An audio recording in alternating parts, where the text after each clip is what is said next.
Wow. Come right here for me. Huh? Come right here for me. Let me see your, 1963, that's crazy. yeah, right. Good one. It's kind of spot.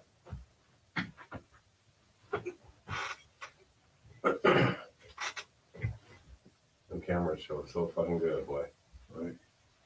So I gotta be live here.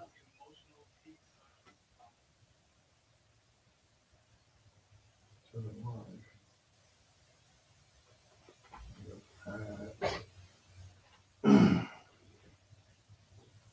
Check out Instagram. There. Hear myself. Check, check.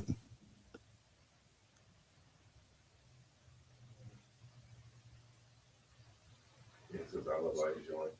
Check, check. All right, cool. That works. Facebook.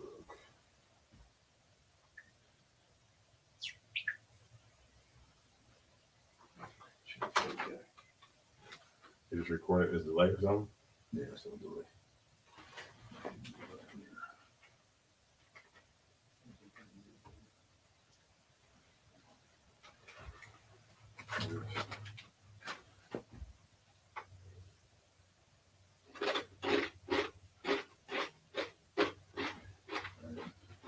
Let me know if any comments pop up or if something I talk to you like for you resonates.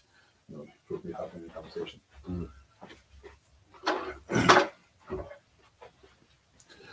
Doom, doom, doom, doom. Right, we ready. How I look on camera. Good. All right. All right. Touch me up. That wire right there, please. Thank you.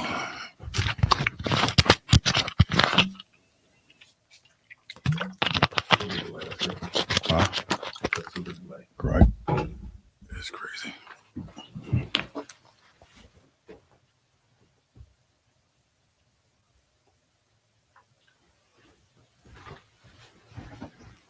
It's the internet. It actually might be the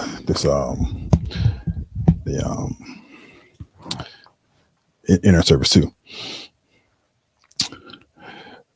All right, y'all. Welcome. Welcome to the live broadcast. Welcome to the Truth About Him. This show, this podcast, this channel, this movement is dedicated to helping men navigate through mental health and helping the ones that love them also navigate so we can better understand the men in our life, better understand what they experience, what they go through, and how we can help them heal and help them get through certain things. Because you know what? Men don't talk. We don't talk. We just figure that we can just sit and we can deal with stuff ourselves, and that leads us to another grave. So my mission is to be a voice for us, be a voice for your son, your husband, your boyfriend, your granddad, your dad, anybody that you love. My mission is to be a voice for them. And one, make them know that it's okay. It's okay to talk about how you feel. It's okay to express yourself. It's okay to cry. It's okay to confide. It's okay to hurt. It's okay. And also for the ones that love us, to let you know that it's okay for your husband, for your father, for your brother, for your son to cry and be vulnerable and be open. Because the sad truth is that a lot of men commit suicide. Men commit suicide at a rate 4 times more than women. Suicide across the board is very, very important and very, very traumatic and very, very bad and very, very, very horrible.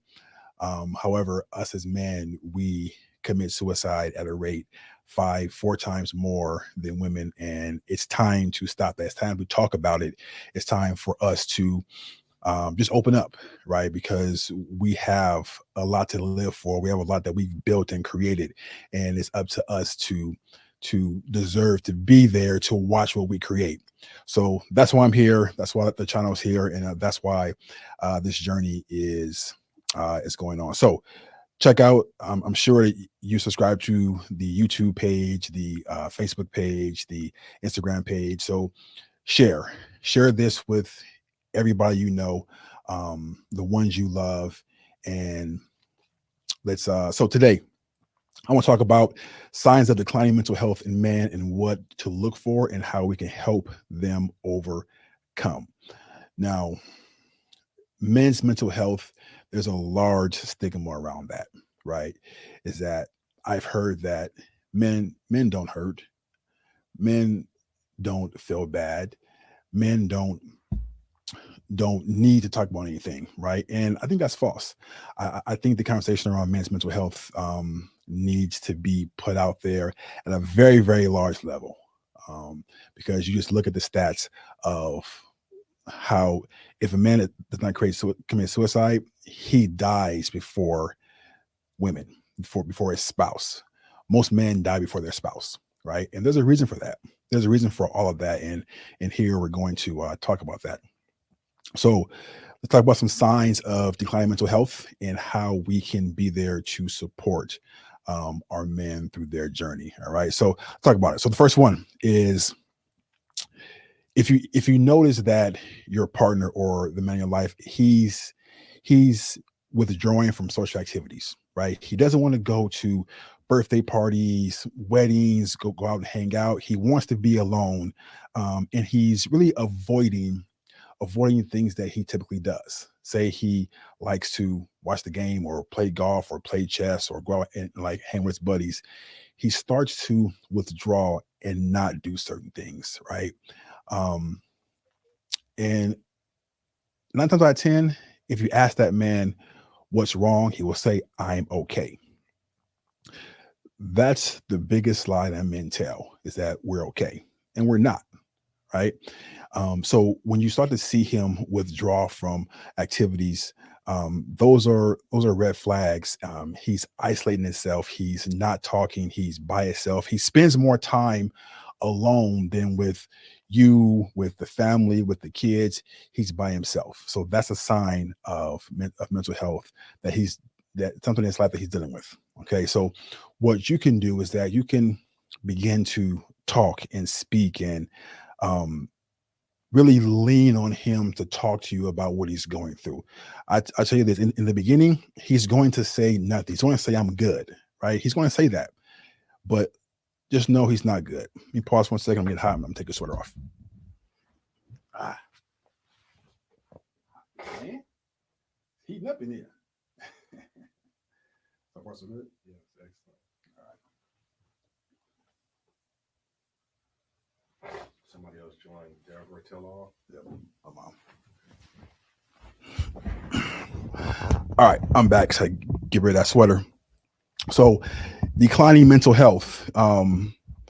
He does not attend social events. So again, what you can do is be that voice. Show him that it's okay. Show him that you love him. Show them that you are there in his corner to walk him through, and just be a support system. Because a lot of times we don't talk is because that we are afraid that we'll get judged. We're afraid that people will think we're weak. We're afraid that people will think that we're not a man.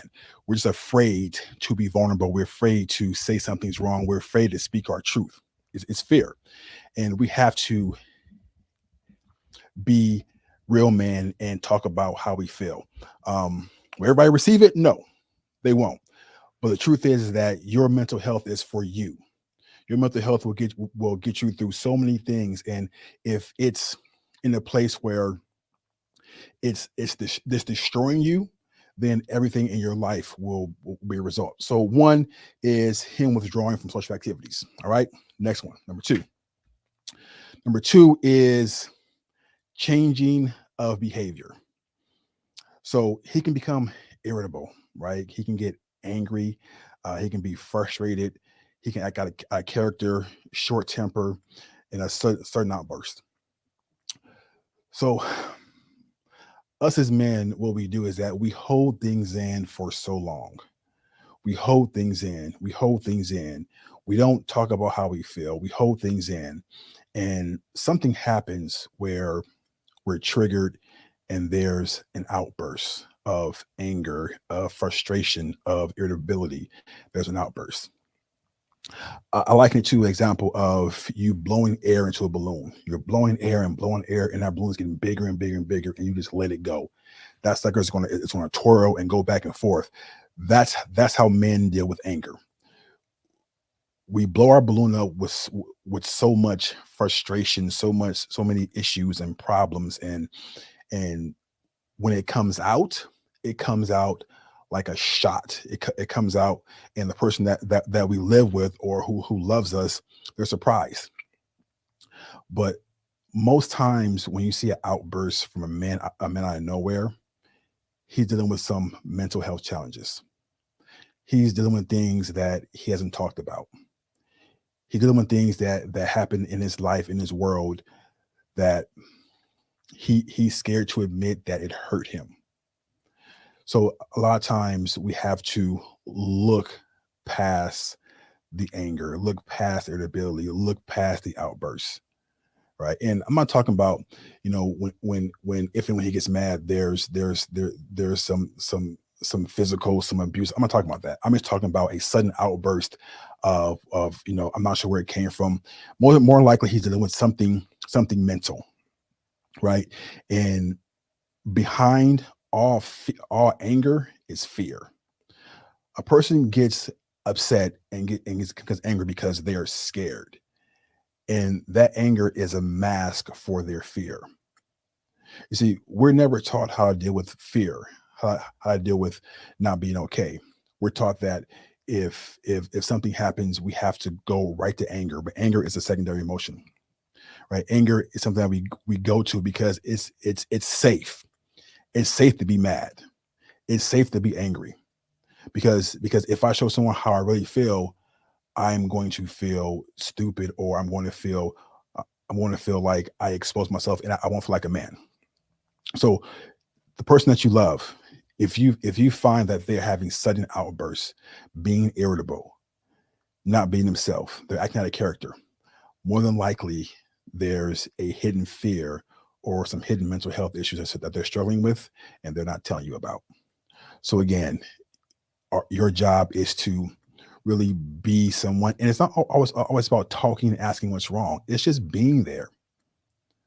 Sometimes as men, all we want is to be held and say, it's going to be okay. Or you say, hey, it's going to be okay. It's going to be okay. Everything you're experiencing, I have no idea what you deal with every day as a man, but it's going to be okay. Whatever you experience, I'm here for you. Whatever you go through, I'm here for you. And as time passes on and that man begins to trust that he can open up with you and talk to you, you will learn more about what he struggles with on an everyday basis. Because it's a lot. We don't know, but it's a lot. All right. So number 2 is changing moods and behavior. All right. Number 3. And this is a big one, right? We're in a society where self-medication is huge. We don't want to deal with the trauma that we were raised with. We don't want to deal with childhood trauma. We don't want to deal with things that hurt us. We're afraid of the pain. We're afraid of the emotion.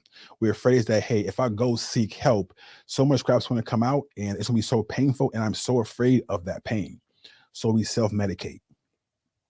A lot of men go to alcohol and drugs and to cope with their sadness, to cope with their anger, to cope with their depression, to cope with their feeling of not being or not feeling like they're enough. I'll tell you from experience, most men, even though they're out there performing and working and making money and providing and doing everything under the sun to take care of our families, there are demons in our mind that tells us that we are not enough. We're not doing enough. They're only there for what you can provide, They're only there because you pay for the mortgage, you pay for the rent, you pay for the food, you pay for the gas, you pay for the lights, you pay for the cars. That's why they're there. But as soon as you stop doing that, they're going to leave you, right? They're going to leave you. So most men struggle with not being enough. And I tell you this, that is a lie. That is a lie because we are enough, but we have to believe that and trust that and know that for ourselves. Because people in our lives can tell us every day, all day, that, you know what, I believe in you. You're enough. You're doing a great job. But if you don't believe it, if I don't believe it, then what they say falls on deaf ears. And that's why a lot of us resort to self-medication, alcohol, and drugs because we're sad, we're depressed, we're angry, and we want to find a way to get out of that. We want to be numb and not feel because feeling is painful. Feeling the truth is painful. Dealing with your life is painful. So increased alcohol and drug use is a major sign of declining mental health in men. So this one right here is one that I struggled with for a while. And it's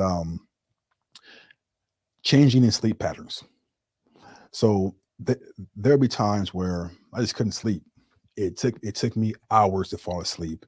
And then when I would sleep, I would wake up, toss and turn, you know, not sure how to go back to sleep, not sure why I was awake.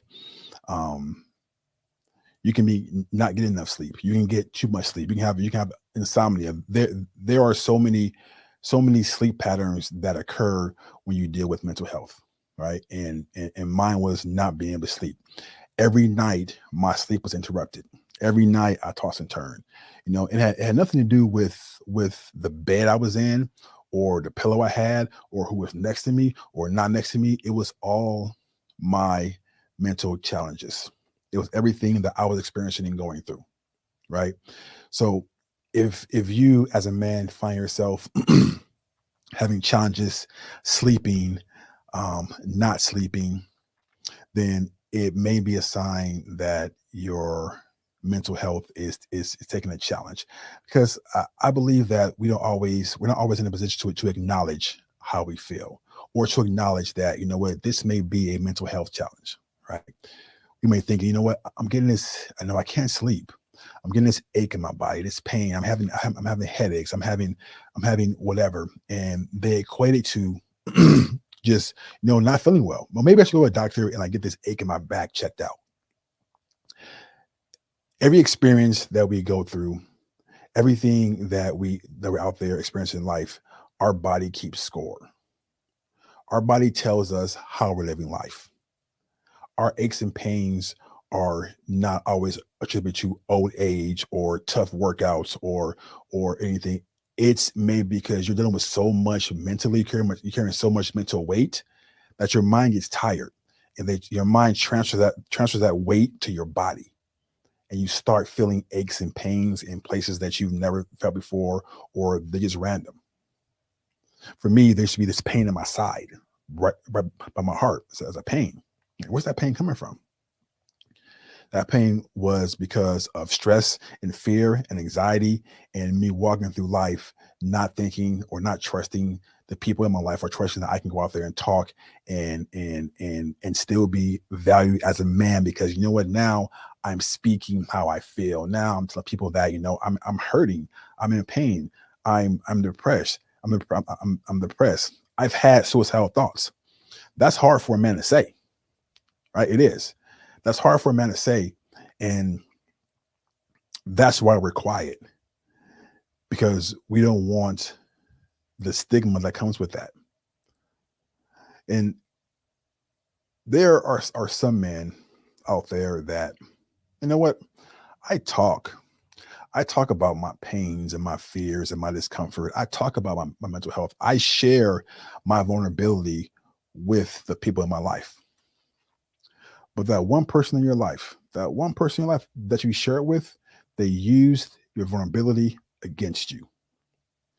They used the confidence you put in them against you. And that shuts you up. That made you not want to speak. That made you become a mute.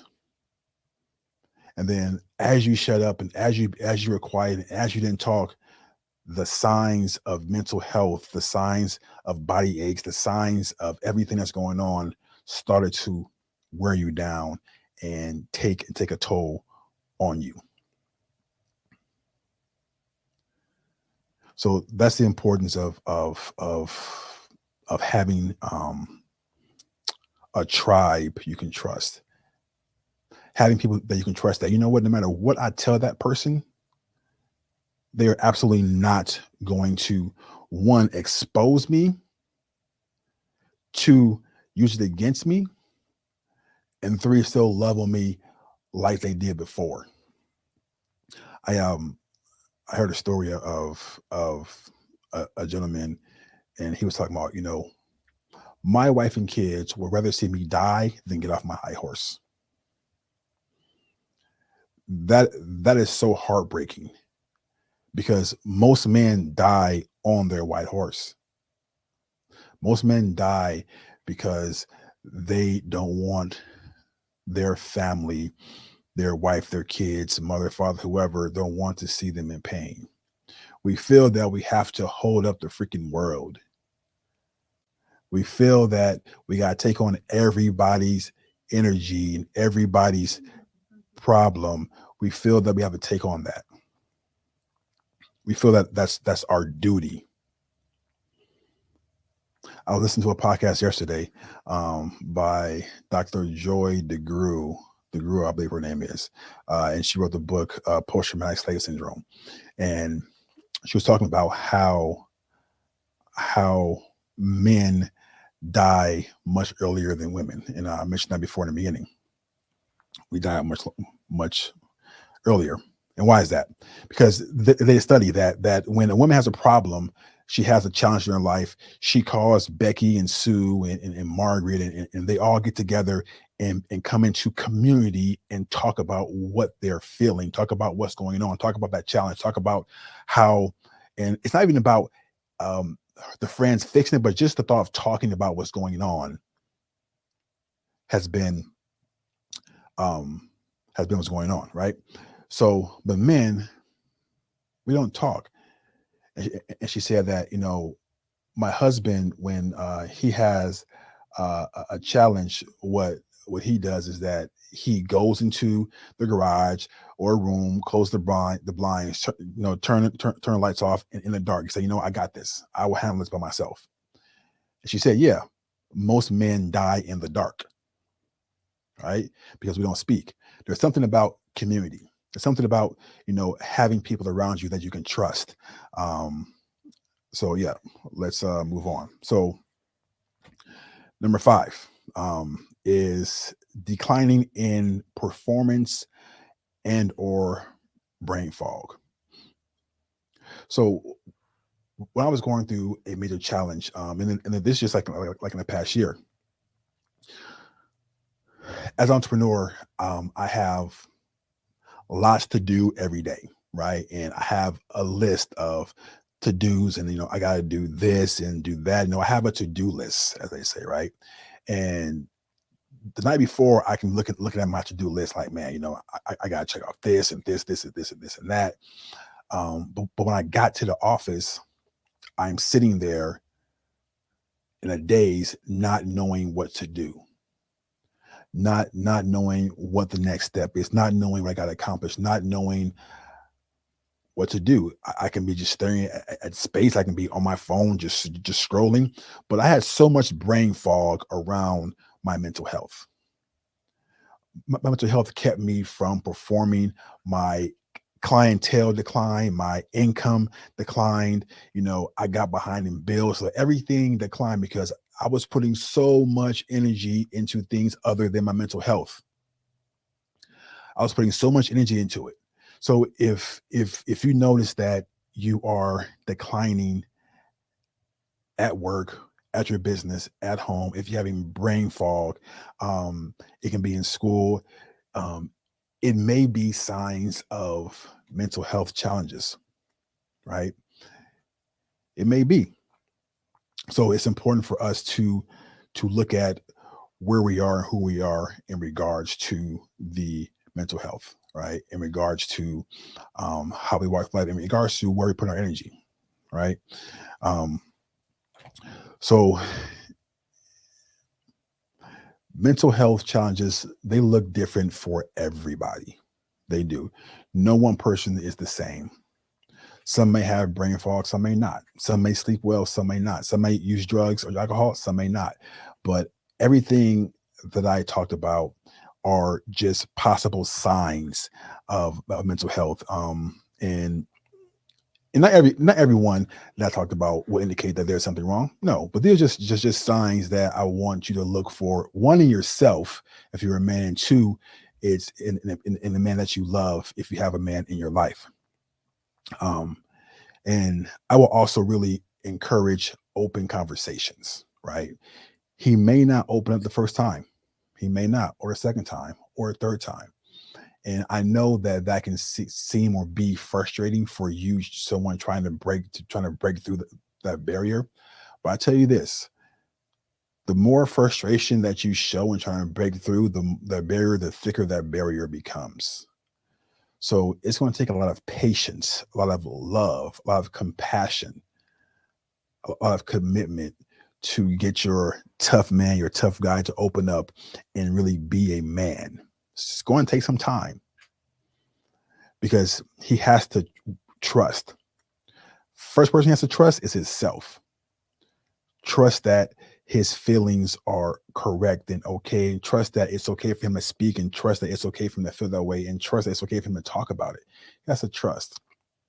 The sooner he trusts himself, the sooner he can trust you. So I would encourage just open conversations and have a lot of reassurance behind, your role as the person in their life.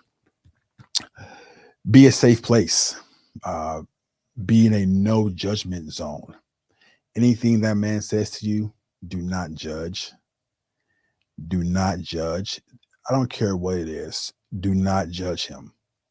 The more he feels safe, the more he opens up. The more he opens up, the longer he will live. This is about saving lives. This is about having that person that you love live longer to see more and be more. Being a man is not what society tells us. Being a man is not standing up, not crying, chest puffed out. You're tough. Nothing bothers you. You don't cry. You don't whine.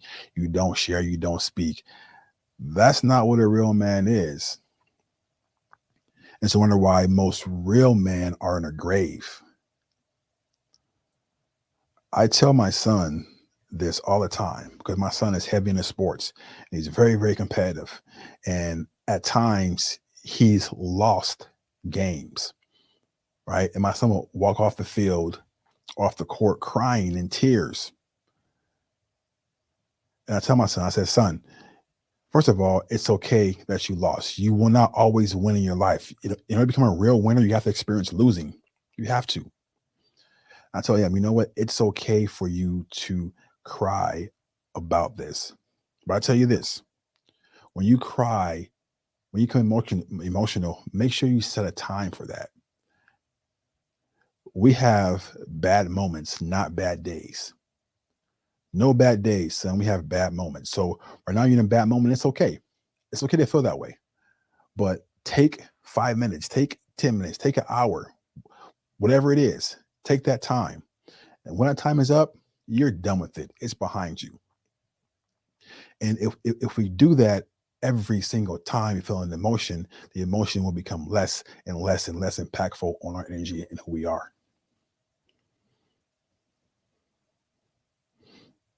And it's also important to let that person know that it's okay for them to speak to you. It's okay because you're safe. Um,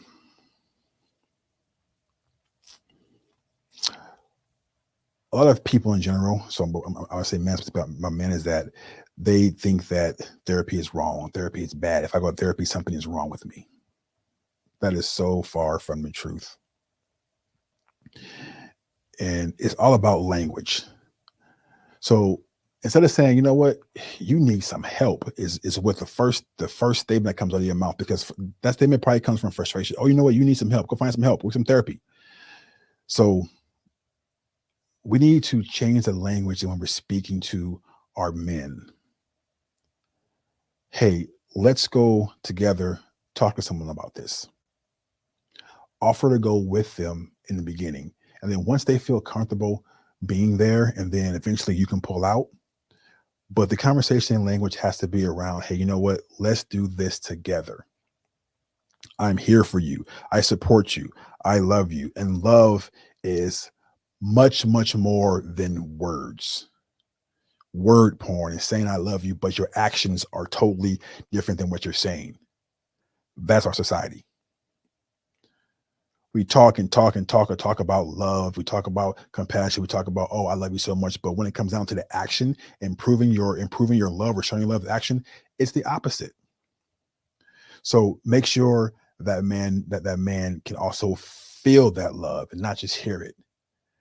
Hey, son, hey, dad, hey, husband, hey, boyfriend, hey, cousin, hey, whoever. How about this? How about we go together and talk to a professional that can help you better understand what you're experiencing, better understand what your mind is going through, better understand, what you've been through. Because most of the crap we've been through has come from our childhood trauma, things that we learned growing up. And now that childhood trauma has turned into adult trauma, and now that's how we live and operate our life. Right. So be supportive. So that's it, like that's the signs of mental health is declining in men. And I just want to stress how important your role is, and one, as a man, if you're a man, listen to this. One, how important it is. Your role is to know that it's okay for you to not be okay, as the saying goes. It's okay for you to feel broke down and angry and frustrated and tired. It's okay to feel that way. But the important thing is that you have to acknowledge those feelings.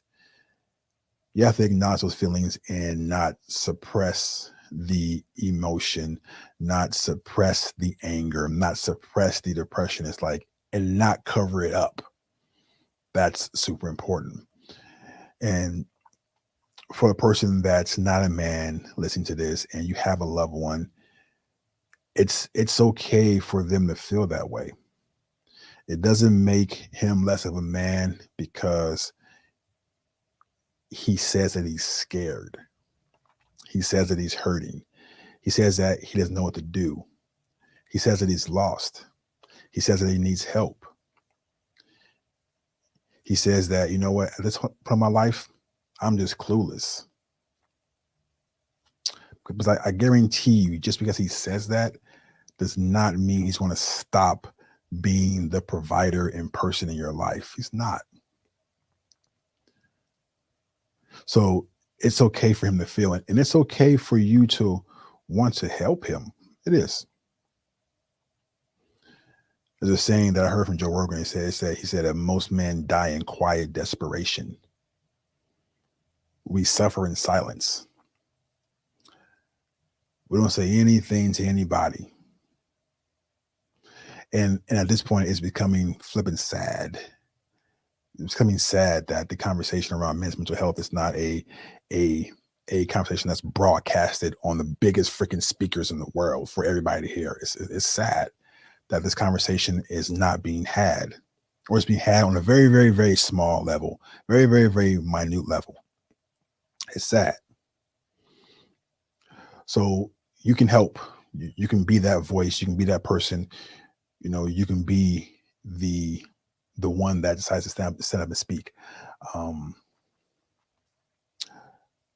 because I would much rather, and I heard this recently too. I would much, much rather my friend call me and come cry on my shoulder than me to be crying at his funeral because he couldn't take it.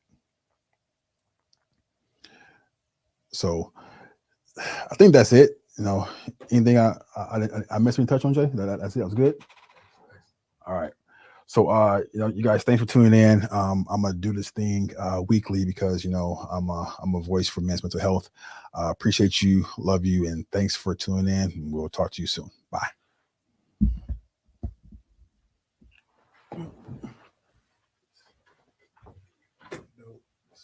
Sorry about that. Contact somebody.